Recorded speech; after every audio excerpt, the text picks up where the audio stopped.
I just had to make a video about this because this been bothering me for several years, and I really feel, certain people go away, certain friends go away, but sometimes there's no reasons for the rhyme, and I that's why I feel alone. Like, it's hard when you got a condition and people treat you like you got three heads. This is one of the reasons why I tell my friend Jason, don't tease me when it comes to girls, because in my heart, and this may be my own insecurity, but I feel ugly and I feel bad, and I feel like when people look at me, they're just looking at the chair, and I've been through so much shit in my life that it's like all I want to be is Chris. And even some dudes look at me like that. Like, I want homeboys. I want brothers. I want brothers from different mothers to hang out with. Even Jay. I thought Jay was going to be close with me, like, cross fingers. But it's like, take a number. And honestly, I give up trying. And you call him, it goes straight to voicemail. You text him, you're lucky if he answers you. No, I love the guy. I would take a bullet for him. He called me right now. I'd do anything for him. But this is not the point of the video. While I was away at rehab,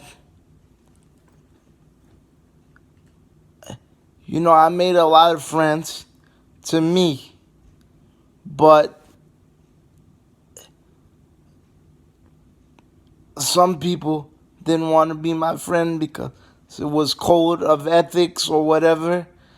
And then people claim that because I was in the nursing home and now that I'm out, they're still not calling me. I can name a bunch of people. Michelle Fonseca, for example. She one of my biggest supporters, but I told everybody, give her my number. Give her my number. And I even put it in Facebook and said, here, Michelle, take my number. She never called me. Like, people don't understand that I'm just like everybody else. And I look for that comfort in other people. And I'm living in this world. Nobody lives in this world alone. We all, that's what I said, look, we're born alone, we die alone. We don't know if we're going to heaven alone. We're like all the stars in the sky. It takes more than one to make the solar system to work and all the planets. Anyway, I met this nurse, long story short, named Annie. And she was very nice, well-off kid, come from a good family. And we became friends. And long story short, she would look out for me. She was very helpful. She was close with the family too. And, she met this guy, unfortunately, that was the supervisor for housekeeping. And believe me, I want to tell everybody the truth, as God as my witness. That guy wasn't so great to me either. He would call me up at 2 o'clock in the morning, threatening me. Thought that I wanted every girl that was after him. He ruined a lot of friendships that I had. I never knew how far his little fetishes and sickness goes. We knew that he was going through something,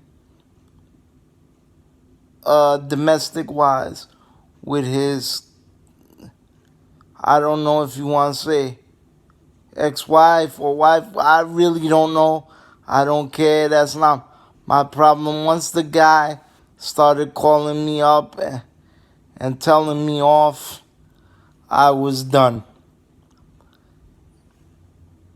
Um, and then he doesn't realize, like, he had his group of friends growing up, and I'm still trying to create, a good support system. Anyway, he started dating this poor girl, and I actually thought that he was changing. I really don't know his life story. I really don't. Because it varies. Only one guy besides myself that really knows the story. That's my boy Jay. And he lied to us. So nobody knew the real him. The only thing towards the end, we knew that he had a sickness when it came to women. That was it. And he likes to threaten people, which I don't like, which is one of the reasons why, honest to God, I really don't want nothing to do with him, because he made me to be something that he was, some shady go behind person. Listen, let me tell you something. If I have a friend, it's like the NWO. It's for life, and I would do anything for that friend. That's why people take advantage of me. That's why I feel sometimes I get so sad that I feel like I have no friends. Anyway, she was such a good friend to me. She would buy me stuff. She would call me when she wasn't working, make sure I was all right. Made plans for when I got discharged to come visit me. Because really, I feel alone and lonely at times. I'm going to be honest. And one day she came into my room and asked me, "Did you know?" I knew that they were having rocky problems, and I also knew that something was wrong because her attitude kind of changed towards me a little bit, which made me feel bad. She was kind of